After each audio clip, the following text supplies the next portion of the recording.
mentions in the court. That'd be great, Michael. If you could, this is part three. If you could do that, that'd be great, Michael. But that's 7 pages that you just shared. That's phenomenal. I'm gonna go through that and really drill down in that. Not obviously not right now.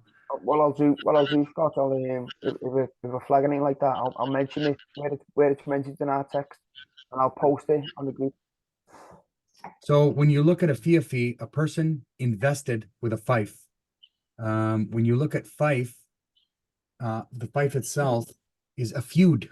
So there's obviously some conflict or dispute, possession, holding, domain, feudal duties, payment, land or other property whose use is granted in return for service, widely said to be from the Frankish or similar to Germanic compound in which the first element is from Proto-Germanic, making it cognate with Old English feo, money, movable property, cattle.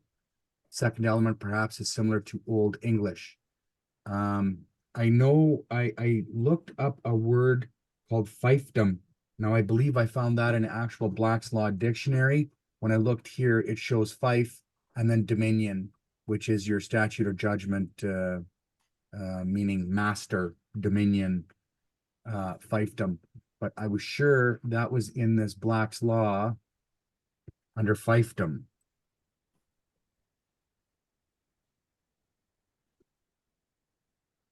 Let's see if it shows up. If not, I'll make a note of that and we can circle back to that at the next class. As soon as I find my book. Okay, it's not showing up here, but I know fiefdom did show up. So this was great. Did you guys have a chance to look at this yet? What Chef shared in the Telegram chat? No, I didn't know. Okay, it's only 7 pages. It was a great print. I just kind of scanned through it real fast, but it's something that I'll definitely have to drill down into for sure. Okay, so let's just carry on here because we're just about at B. Where are we based on? We're statute of uses. So we're at purpose. Now, before we move on here, this really is a lot to unpack, and I'm not even sure I totally comprehend this myself. Is there any position or opinion from Tejpal or Aaron, even you, Michael, on what this statute of uses is and how it applies? See, it's this here, thereafter seized of land. That's really the big It almost appears to me like it's it's a state founded attempt to just stop transfer of title. That's what it's saying, isn't it? Yeah, maybe it was just a bit of confusion for them when he wanted to hold someone feet to the fire. This is what trusts are, really, isn't it? It's obfuscating any any blame for death. So the fact that it was only enacted in 1536 in an attempt to eliminate this method of holding or passing title, to me, that's very clear that it is essentially the position that we're in now, where we don't own anything. The trust owns it all. We can't pass it. We can't inherit it down, pass it down to our lineage. But it also refers to thereafter seized of land to the use of another. So somebody's taken something from someone and given it to someone else to use. Yeah, and that's where I was going with it, because if we look at, because don't forget, it's a subsection of the historical background, and it talks about that they didn't have this conveying title to land. It was, people concealing, circumventing policies, deficiencies in law. So that's why when I was saying before the timer went out there, the whole seized of land is there's something that's happening where that person isn't meeting their obligation or something or whatever. So the fee to uses, he has no more interest in the property. The latter, being the person who's going to be getting it, or is being, almost like a bank with the mortgage, right? You don't pay your mortgage. The uses enacts and says, well, yeah, we're not just going to go on the handshake deal that we used to do before. Now we've actually got policies in place saying you didn't pay your bill, we're seizing this land. The latter becomes the title holder now. So that's what I was getting out of that. It just looks like a legal clause that they enacted in the 1536, and that whole historical background saying that prior to this they used to, the statute of will, they couldn't pass title to their heirs or whatever. So I'm just thinking it was just they were just getting rid of a legal loophole that was either causing problems for legitimate transfer of assets or land, or people that weren't meeting their obligations, whether it was an honorable handshake deal and it didn't happen. So it was just circumventing certain things that were happening. So were they getting rid of a legal loophole, or were they creating a legal loophole to seize land? They were doing both, because there was a legal loophole that allowed, you as an honorable man to get fucked on a deal, but there was also a loophole where these guys from the legal side were getting screwed on deals, so then they couldn't seize the land. So now they've enacted this thing in 1536. It eliminates this old method of holding or passing title just by an honorary system, and then it gives you the guy who's not paying, he doesn't get it anymore. He's done. He's out of the picture. The one who would have no interest in the property, the latter would be deemed the complete legal and equitable owner. So to me, I think it's two-sided.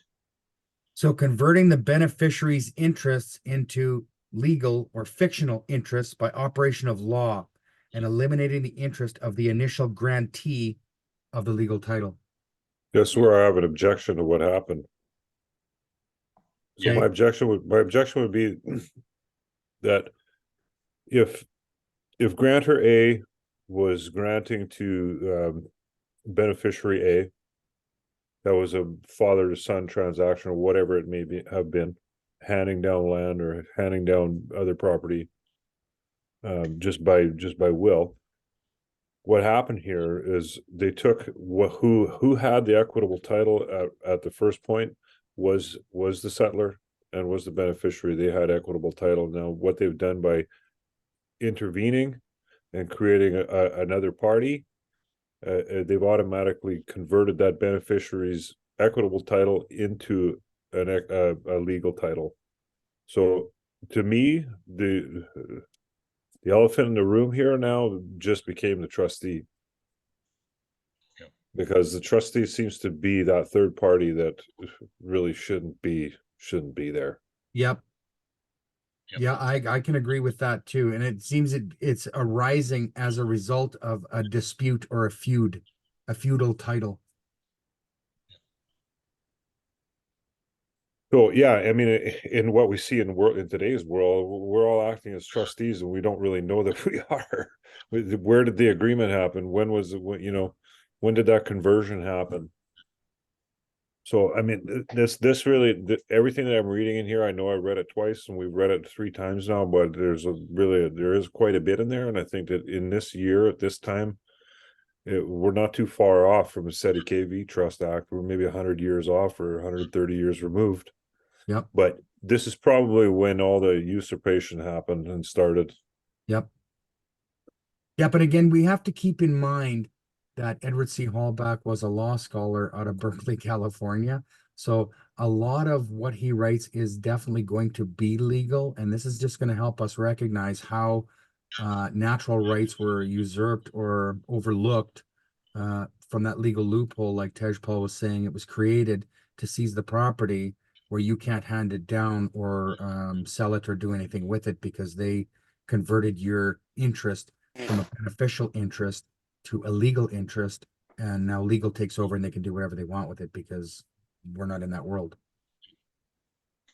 Yeah. That's the way it reads to me. That's the way I comprehend it at this point. I'm maybe gonna highlight this, and as we go along, this might be something that we really should come back to statute of uses at some point down the road. So you know what? As we go further, we're gonna go into purpose, ineffectiveness, and then chancery. So let's just continue on with this for right now. And hopefully it'll become clearer as we move forward. Now, where is? Oh, I'm still sharing. Oh, okay, so you can see that one purpose up there? Yeah, who's reading it? Who's next here? I'll go. Sure. Okay, purpose. The purpose of this statute was to discourage the holding of title in ways that involved concealment or avoidance of rules and policies of the time. The statute sought to execute the use immediately so that the beneficial equitable owner would be regarded as the full, also legal owner. Ineffectiveness. The statute of uses, however, did not eliminate all uses because either as a result of its express provisions or because of the interpretation given to it by the courts, certain equitable interests were not converted into legal interests. Specifically, number one, the statute had no application to equitable interests in personal property. Number two, it was exhausted without executing the second use where the transfer created a use upon a use, example, where A conveys to B to the use of C and to the use of D. B's title is executed and passed through to C, who now has the legal title but continues to hold the use of D, whose interest remains equitable.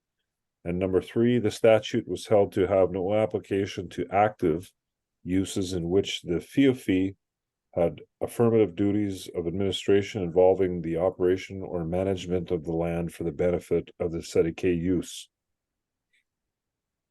So yeah, ineffective. Yeah. Well, okay.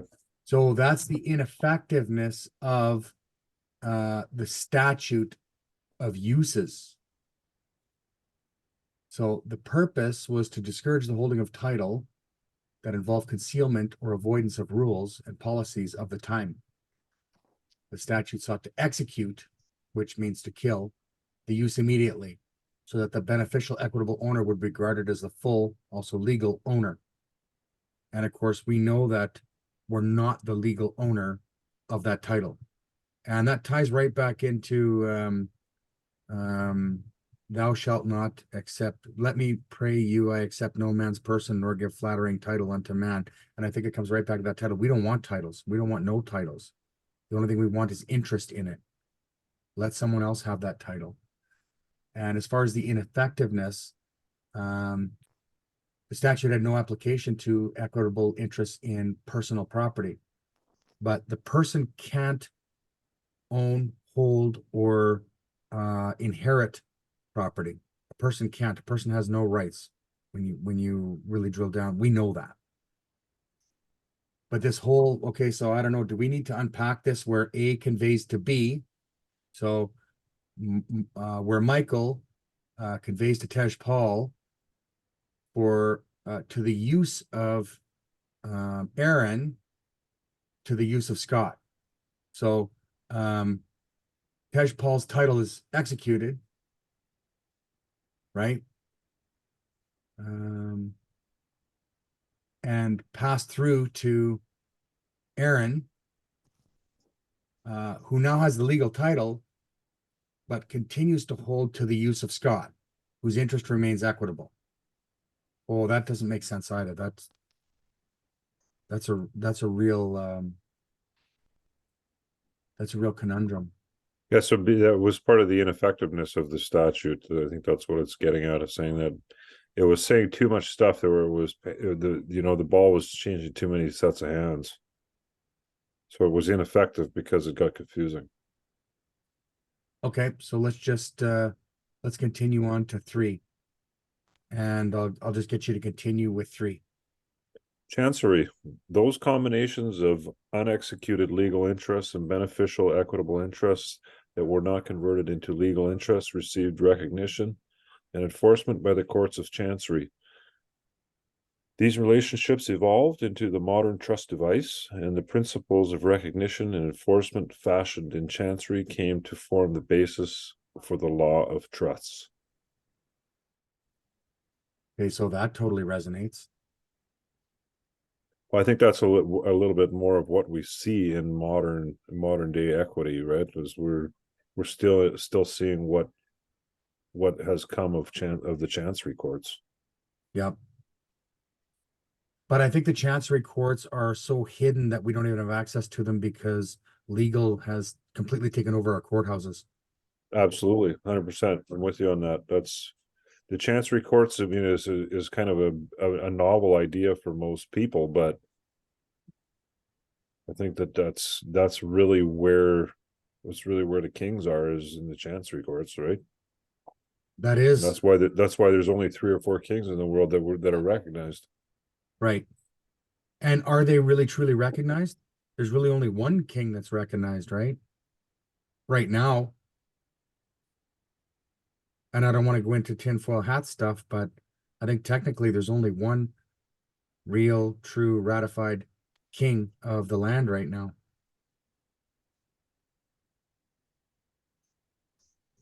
Do we need to go over that again, Tejpal or Michael? What are your thoughts on 3, Chancery? No, I'm okay with it. I think they're, like Aaron said, they're just going over the, when you read ineffectiveness on the confusion of who's actually got the interest in this, and then moving it to something. I think this is just breaking down the mess of going from an honorary system to there was some legal stuff put in, but there was too much confusion, so they had to go. I think it's going to become more apparent to where we're at today. I think there's a lot of history in this that we're getting caught up in the confusion of what happened back then, and I think Right. it's gonna be self-evident. Yeah, and I mean that whole ineffectiveness shows the hot potato situation where they usurp land from somebody to give it to someone else, even though they didn't really have the right to do it, and that's why it was ineffective. Yeah, Whereas exactly. Chancery, I think, is where I think we find our remedy. It's almost as if they've tried to bring in a clause to stop people transferring title, but then they've realised then that they also need to operate in trust. Yeah, that's definitely one way to look at it. Yeah, I feel like there was individuals out there that were just trying to insert themselves into other people's lives. You know, some people just wanted to be left alone and left at peace, and then others were inserting themselves. And it was like, hey, there's a virus here or something. Shed it off and get rid of it. Yeah, like the way it seems to me, this whole statute of uses was the legal confusion to steal land. Yeah. And That's it's Yeah, true. it was one of the earliest efforts of defrauding the people. It looks like. for almost 500 years. Yeah. Okay, so let's move on to passive trust in modern law. The execution of passive or dry trust is still a part of the law. The statute of uses, as one of the common law statutes, is considered to be part of the common law of most American states, even in states where it is not recognized as such, possibly California, see a state affair. Similar results are reached typically with respect to personal property, by analogy, as well as to realty, either by statute or by judicial decision. And who's next? Michael, I think you're up next. Or is it Tejpal? Well, I'll Yeah, read. Go. you want it, Michael? What are we on? 1, active trustee. General, a trust will be treated as active if by its terms the trustee has any power or duty that involves the exercise of discretion in active management or in determining the rights of the beneficiaries. The typical modern trust involves a broad array of management authority and responsibilities and some discretion over distributions, such as power to invade principal for the life beneficiary. Number 2, passive trustee. If the only acts to be performed by the trustee are purely mechanical and formal in nature, the trust will be regarded as passive, and the trustee's legal title will pass through to the beneficiary, who will hold both legal and equitable title, i.e., there is no trust. And I think that's exactly where we are at with the birth certificate right now. It's essentially a passive trust because, and I don't even know if it's a passive trust because it's been converted to estate. Right? Estate is after death, presumed death. You know, if you're lost for 7 years, you're presumed dead. All of your property is converted to estate, and then it's under a probate court legally. So an active trust,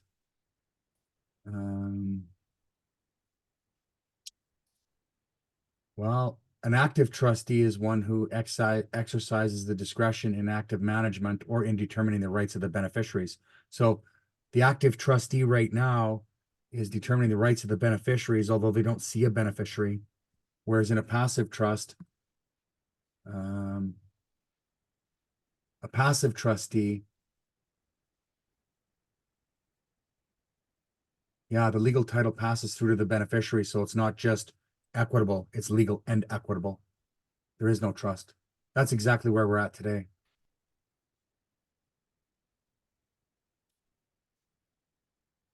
All right, Tejpal, do you wanna read now? Sure. 2A, duty to hold and convey, subsection 21. Where a trustee's duty is merely to hold and convey title, the duty to convey is not considered by most authorities to be an active duty, and the trust is usually regarded as passive.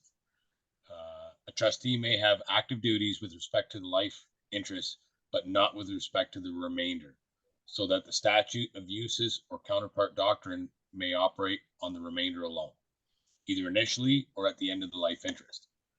Where the remainder is executed at the outset, the trustee may hold a legal life estate, pure autre vie, for the life and for the benefit of the life beneficiary, with a legal remainder interest in the remainder. This rarely happens today because the trustee's powers, example, power to sell and encumber trust assets, require full title. Execution would thus occur at the life beneficiary's death. So, and again, that's exactly where we're at right now because they can execute at their discretion because we're not fully conveyed to the land of the living.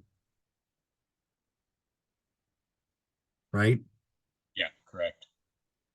So Scott, when you say they can execute and this and that, what position is that then? If they Trustee. can do that, That's a trustee. The Crown is operating as the trustee, but also the beneficiary because there is no trust. It's in a legal estate or after death. So pure autre vie is after the beneficiary's passing. Right? Let's go back and let me just go back and read that real quick. so I'm a little confused, but are we living somewhere where we ought not to be? Is that what that means? Well, We're it's where not- Go ahead. they've got us because there is no trust because we haven't claimed we're alive. Then we're No, acting like, we haven't claimed our securities.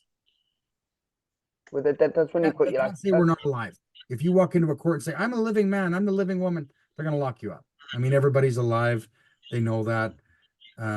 Only a fool would do that, right? But if you go in there as the mister, if the thing itself doesn't know its name, it's surely Oh, it's well, again, unlocked. Mister's a title, right? And we're Yeah. not supposed to be dealing in titles. And not only that, I'll go further and say we're not supposed to operate in commercial. But they're saying there is no trust, Scott. But they require you to take that title, and then you are the trustee. But you This is I think- where it's at, isn't it? Yep, I think you need to split that title. Claim your interest in the equitable part of it, but give away the legal part because legal is estate. That's death speak, that's probate, that's after you leave your meat suit. If it's all together and it's still one, again, that comes back to the passive trust where it's Yeah. purely mechanical. Yeah, and it You're can't operating be as a trustee, they can do what they want, blah, blah. Legally, you have no rights. Because you hold the whole thing, you really have no rights until you give that half of that ugly part away. You take that cloak of the person off and give it back. due course, don't you? Lost you, brother. Into the role of holding in due course. So like, I've given me title to the private trust. So I'm a holder in due course because they hold the title, don't they? Right, but you need to clarify that. You need to claim your equitable interest in that by giving back the legal interest. Isn't that right? I'm not too sure. So do I just have to express my equitable interest then? More importantly, you need to take that legal title and give it back, but let them know that you're retaining all your equitable rights and interest in that legal thing. Right? Because there's equitable interest is value being held. It's kind of like a bank account. Right? Jump in here anytime, Aaron or Tej Paul. Let's hear what you're thinking too. Well, I mean, Yeah. go ahead, Aaron. go ahead. So Yeah, my so my one, hey, 1, 2, 3. Go ahead, sir. my understanding of this would be something that I can have and hold and play with. Like a legal title or legal interest would be something that it really isn't in my grasp. It's just something that's on a piece of paper somewhere. So being the equitable holder, or you would become that holder in due course. Like if I have my hockey stick in my hand, I own 100% equitable interest in that hockey stick. What if I paid for half of it though? Well, then you still have the legal title, but you're not using it. But I have an interest in that hockey stick. Yeah, but you will never have equitable title until you have that hockey stick in your hands. But we established 3 pages ago that on every legal title, there's also an equitable title attached to it. They're annexed to each other. Well, I mean, that's valid. It's totally valid. I mean, that's a good exploration of how to, create the analogy of what is happening here. See, I think right now this duality, Somebody needs to have the paper, and somebody needs to have the thing. right? And then So and then the thing then, upon current events, that the person, the man in possession of the thing, should anything happen, we could return back into the possession of the trustee, wouldn't it? And he's own again legal and equitable title due to unforeseen, example, the death of the beneficiary. Yeah, exactly. Like, let's say the trustee was there with the piece of paper that said the Sherwood hockey stick belongs to, but then I'm out there on the rink playing hockey, and I got the stick in my hands, and then I croak right there on the ice, and you come over and you grab the stick. Now you have both. Okay, we got about 10 minutes left, and I'm just wondering how I can unpack this. This is a lot to go. There's a lot going on there.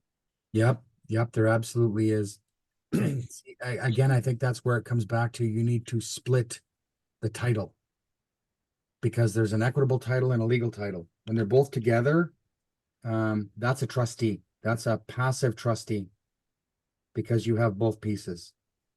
The minute you give that legal title away back to a legal person, a fiction, an office, the minute you do that, there's no more duality. Now you're one. You have. Go ahead. Sorry, Scott. There's a phrase that one of our associates who've helped me works with Tej Paul. It often uses, and the power of attorney, he says, is the last spell that you'll cast in this realm, which is it's very apt. That's interesting. There's definitely. Tej Paul had a comment. It's they've got everybody so caught up in the tangible and intangible stuff. Yep. So when we're looking at these trusts and we're thinking about things that are physically in front of us that we can touch, that we can feel, all these trusts and things that are set up, it's easy to see it. You know, when they're saying A gave it to B for use of C, we can see it. We've got a little document. It's all clear as, you know, it's night and day. It's right there. There's no issues. It's the intangible stuff that they've got us, the mind fuck going on. So what they've done is they've manipulated us into this system where this thing that they you know, this ledger book that doesn't exist, because they just write a number down, and they balance the books and whatever they do in the background. So the only thing they're doing is they're counting on you, not of your securities, of your assets. They're counting on the system that they put in place. We were here to give things. So the whole, we're giving things away. We're managing our affairs, but we're giving things away. The beneficiaries get it. They change hands, and it should have always been done this way. But all of a sudden they put this thing in between us and that light that we all have to be caring, loving for each other, and put this roadblock in between us. Now, the only way to get through that roadblock is to come back and say, I'm the only one that has interest in these securities. I'm the only one that has the actual receipt, title, whatever you want to call it, that can say who else has got a lien on these securities. Every time we go and we do something, these are all liens that are being put against our securities. Yep. So that whether it's a mortgage, whether it's buying your car, whether it's going to court, whether it's paying fines, whatever it is, they're leaning those securities, and they're taking them as gifts, and they make like nobody's here to claim these gifts. Guess what we're doing? We're going to just take them. The tax code is written that gifts are not taxable. That's why they do this in the background. They're not being taxed on these gifts. When you come forward and you ask for, hey, I'm the only one that can actually lien this, it stops everybody else from putting any more liens on that when you show up. You know what? Honestly, I don't even know if I would make that claim. I would ask them, is there any other man or woman with equal or higher claim to the property held in trust by the Crown? Exactly. So for me, that's the clean hands part.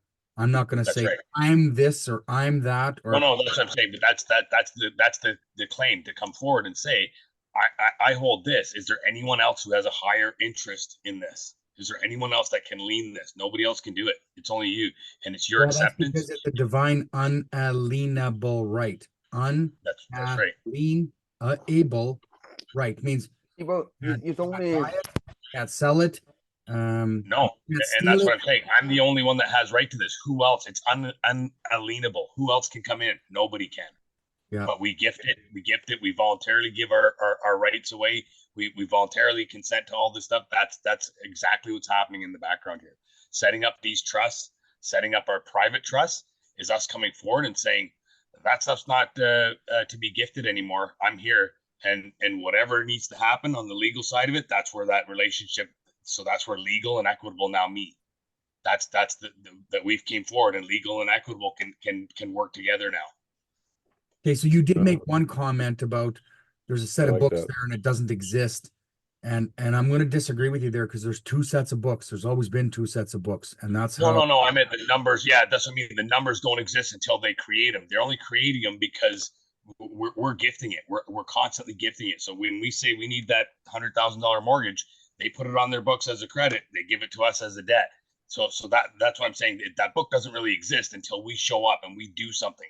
Whenever we move in this life realm, that book doesn't exist until we show up. But then they take that and flip that and say, oh, well, that's your debt side, and we'll just write off the ledger on our side. So when I say that book doesn't exist, it's not there until you actually do something. Nothing is on that ledger. Right. But the record of life does have that accounting. It just has never been shown to us. So when you and again, that's you showing up. So when you're born, that record of life then nothing happens until you show up.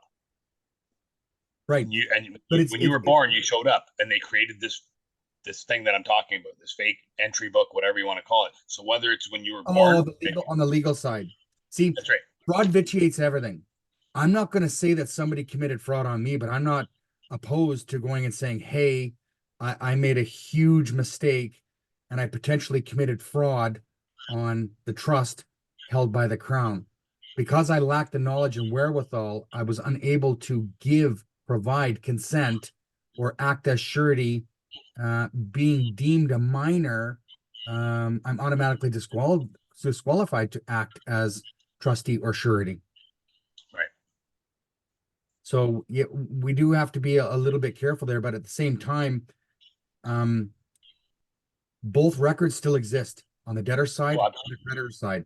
We live Yep. on the debtor side and we didn't know the creditor side exists. Now we have the right because we have an interest in the thing. We have a right to the thing and we have the highest claim to the equitable title in the thing. And it's an unalienable right to command or control of your person. You know, we thought the person was ourself, but command or control of that. And it comes right back to that Bible quote where, created in the image of God, granted dominion over the land, all the fish, fowl in the air, the fish in the sea, the wild beasts that roam the earth, and even that thing that creepeth from below. Well, that person is that thing that creepeth from below. So when you look at this system, I'm going to say this higher power, this Father God source, created this system to ensure that Lex Luthors don't have access to this system. Because if you're going to act like a Lex Luthor, you're not operating under natural law anymore. You're pretending to be something that you're really not, because that's not why you came down here. And therefore, you don't have any access to the private side. You can stay on the public side and you can continue to be an enemy belligerent. Go ahead, Aaron. I'm just gonna put the 2-minute warning up there, fellas. Got about 2 minutes left on this side here, so not sure if we're gonna be wrapping it up on this one, but obviously my time is for tonight. I don't know if you guys are gonna carry on, but I'm gonna make a mark in the notes here. And if you guys do carry on, maybe put it in the chat so I can catch up on the reading, but yeah, I gotta go pick up my son here. He's coaching some football, so I gotta get out here No, soon. I think it'd be better if the four of us did continue on this, and we'll stop at 3 private versus charitable trusts, which I think will expand on some of these other entries that we've already covered off. So with that 1 minute warning left, I think that was a great night. We're a third of the way through chapter 1. That's not too bad. If everybody gets a chance to read ahead for the next 5 to 10 pages before the next class on Tuesday, I think that'd be phenomenal so that we all have a little bit better grasp on this.